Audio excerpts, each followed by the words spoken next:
What's going on, y'all? It's your boy Eddie Knight. Welcome back to Nerdy Before It Was Cool, where we nerd out about TV and film, especially ones based on comic book characters. In today's video, we're going to be ranking all the Batman movies, but not every single one. I'm only going to be talking about ones that had a theatrical release. So there will be a couple of animated Batman films in here, but all the straight to DVD releases will not be mentioned. This is just my personal list, and honestly, for the most part, I love every single one of these movies on this list for different reasons. Alright, so last on the list is gonna have to be Batman 66. It's a pretty cool film, and it's fun and goofy and campy, and it's rewatchable for what it is, but it's just hard for me to take the film serious. It was just kind of an extension of the old 60s Batman TV show. The shark repellent bat spray! They clearly had a little bit bigger budget than they did on the TV series, but they didn't really utilize it very well outside of a couple of cool sequences. If you're a little older and you have fond memories of this, I respect them. It just doesn't have much resonance with me personally, due to the fact that it's so drastically different and one of the first iterations of the character on screen, and out of respect for the great Adam West, I won't give this a rating.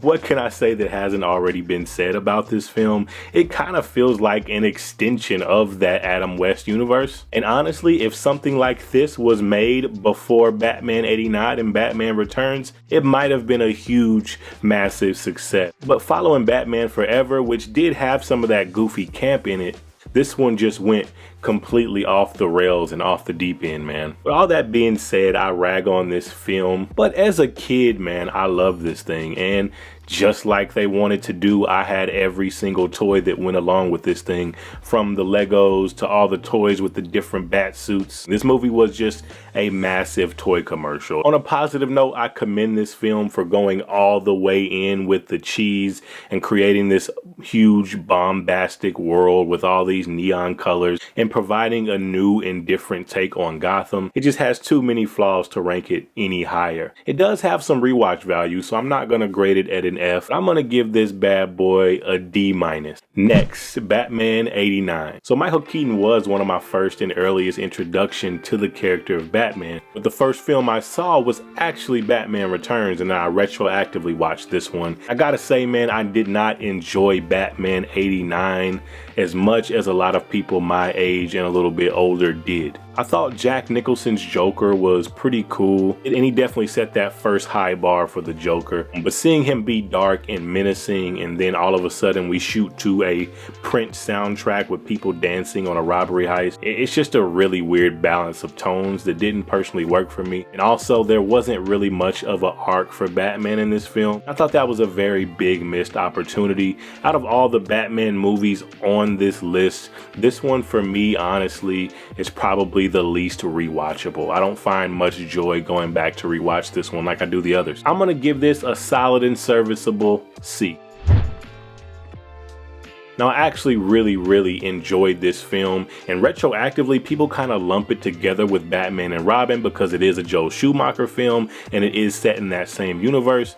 But this one was actually massively successful compared to Batman and Robin. Although it did have some goof, some camp, and some cheese, and obviously the first introduction to this neon Gotham and the bat nipples, it was still a pretty good film that had some dark undertones. And I really like how Val Kilmer played Bruce Wayne here. He was very disconnected from humanity and the world, and it just made so much sense on why this version of Batman would want to fight crime. This was one of the first Batman live action films that really dove into the psychology of Bruce Wayne and Batman, and I think it deserves so much more respect for that aspect. I think it's one of the most underrated Batman films, as well as one of the most underrated Batman and Bruce Wayne performances from Val Kilmer.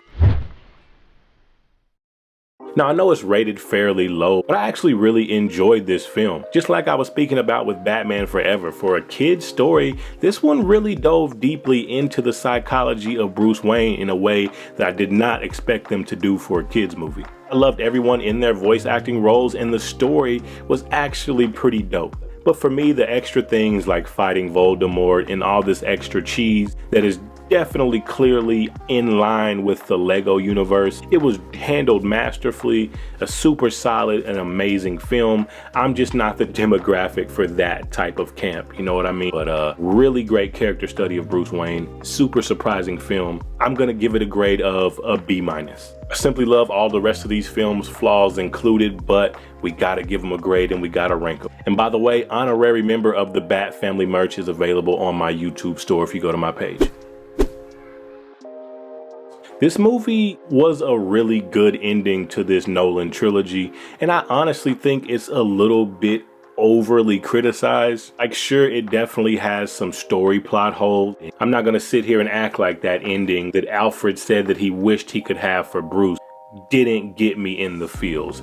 It did when I first saw it, and it still does on a rewatch. Like I said, this movie has a few plot holes, and the grounded in realism world that Nolan created kind of put some limitations on Bane. He had the intellect and the smarts to outwit Bruce and Batman, but Nolan's version kind of made him just sinister for the sake of being sinister. I don't know how much I really liked him being a henchman to Talia. Regardless, man, like I said, I still really love and enjoy this movie. I love that ending regardless if the way they got there was a little cheap. I love how when Batman returned, all of Gotham kind of got behind him in order to fight Bane. At the end of the day, I think it was a really, really good ending to that trilogy. So if you've been following my channel since it kind of started to bubble a little bit, one of my first essays was Batfleck, the most loved and hated Batman. I kind of gave my thoughts on Batman and my relationship to that version of the character, which in a nutshell is basically like those two friends you have that are in a relationship and they're always arguing and bickering at each other, but at the end of the day they love each other and they're still together to this day. That's kind of my relationship to Batman vs Superman. This movie had one of the worst marketing campaigns of all time, man. I thought the way David S. Goyer and Zack Snyder wrote Diana's character in this film was pretty damn masterful, but it was ruined by the marketing campaign. If you can't tell, she was written to be ambiguous, and she was kind of written as a misdirection. She was written to make us think that this was gonna be Catwoman. And obviously, we get the big reveal where Bruce finds the photo and we see she's been alive for all these years, and we realize, oh snap, that's not Catwoman,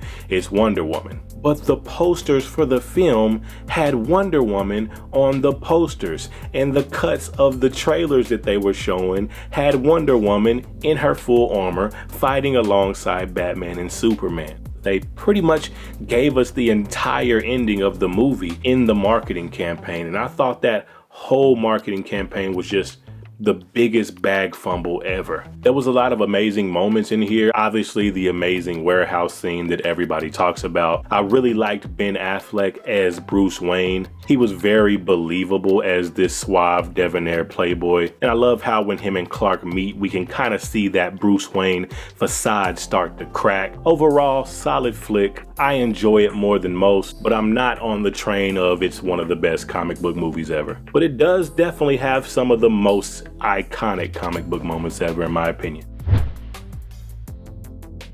Admittedly, there is some nostalgia in this placement for me. It was the first Batman movie I have ever seen, so that is there for me. And I was just thinking that maybe I only rank it so high because of that nostalgia, but I watch this thing every single year around Christmas time, and it's not just that. The main reason I love it, man, is just because Tim Burton is one of my favorite directors, and I love how loose and free he was with this film. Because from a film standpoint, Batman still doesn't necessarily have a full arc, but the movie's just so entertaining. We pop off with Batman being Batman right away. Michelle Pfeiffer as Catwoman was great, although the way she became Catwoman was extremely and utterly stupid. Her performance was just the perfect amount of camp and playing it straight. I thought her and Michael Keaton's chemistry was dope. I love the new and kind of on the nose version of Penguin. Tim Burton has this obsession with Christmas time, because although it is Merry Christmas and jolly and people singing songs, there also is an underlying sadness of Christmas. And I can't speak for everyone else, but my family as a whole gets together every single Christmas, and even though we do have a lot of laughs and a lot of fun,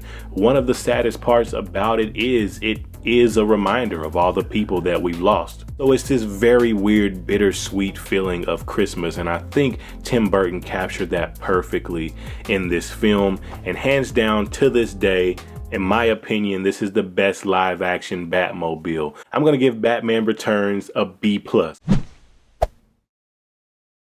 If you know me, if you've been on my channel, you know I'm a huge fan of Batman the Animated Series. But one thing I feel like we missed on just a little bit with that series is when we see Batman, he's already the man. He's already the Batman we know and love. We don't really get to see him build up into being that, and this film gave us that. It wasn't a full-fledged origin story, but it was just a very specific moment within the DCAU timeline where he was a little more green and not quite that badass that we know and love yet. So this movie was very extremely well written. The twist villain was pulled off perfectly, and I just really love how Bruce Timm and those guys were never afraid to either A, bring in a new villain altogether that was completely new to the canon, or change backstories for existing villains, man.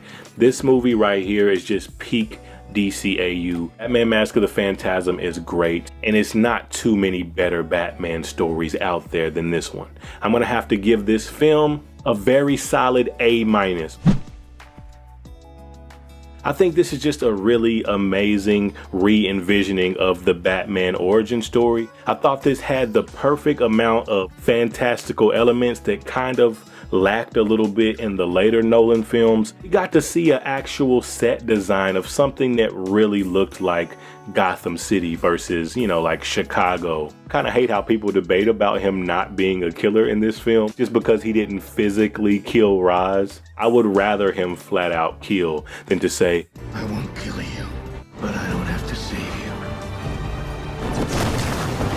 That's just like a really cheap way around the no-kill rule. Regardless of that, man, I really love this film. I love how it really spent a lot of time on Bruce Wayne getting up to the point of Batman. I'm gonna have to give this movie just a solid A, like a 94, 95, really good movie.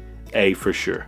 And number 2, we gotta go Matt Reeves, the Batman. And before I get into why I placed this here, stop calling Robert Pattinson Twilight Boy. He's done some amazing work to already shed that stigma, but this one has to be the nail in the coffin. Whether you like this film or not, his performance was top notch. But all right, let's get into it, man. So I had to really manage my expectations for this film, and I watched a few spoiler-free reviews, and everybody whose movie opinion that I personally either A, align with or respect were saying some things that were all in line with each other that had me a little bit worried going in, but honestly for me and my personal viewing experience, those things weren't a problem for me. For me, this is the perfect young Batman story. It's not a perfect movie film-wise. There are some things from a director standpoint that I could nitpick. Honestly, they all came down to editing. So if the only thing that I have to gripe about and nitpick is a couple of editing choices, it was a pretty damn good movie. Batman is a badass. He is my favorite superhero, but one thing that a lot of people forget is he's also a freaking spoiled rich kid who has a very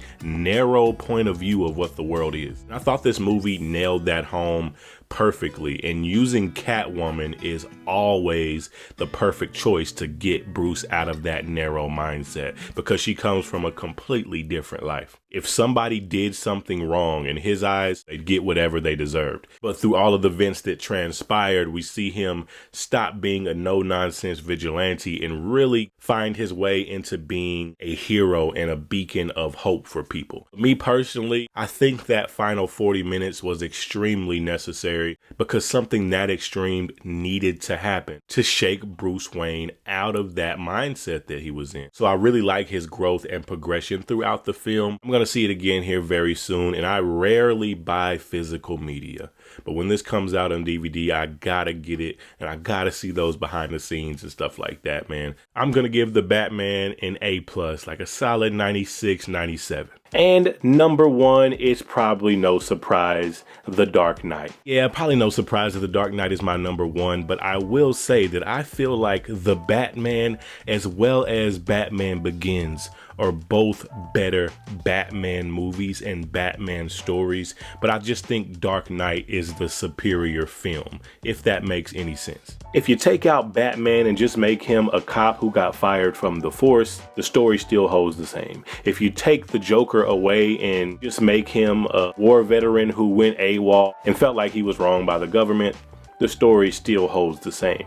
And even though that takes away from it a little bit for being the best Batman movie, it adds to it in being a better film. And I think that very reason is what made it so appealing to the masses. And obviously, man, Heath Ledger's performance was amazing. Bale's performance was amazing, even though I kind of hate how he toned up his voice to make that growl. Where are we? Even though there are flaws, I just wouldn't change anything about this, man. And for the people who fall in that camp of The Dark Knight's overrated, guess what? Everything that becomes popular is overrated. That's just how it is. I would love to know your list of all the Batman movies. And if you love Batman, I have a whole playlist right here of just videos of me talking about my favorite character of all time. But it's your boy Eddie Knight, and I'm out.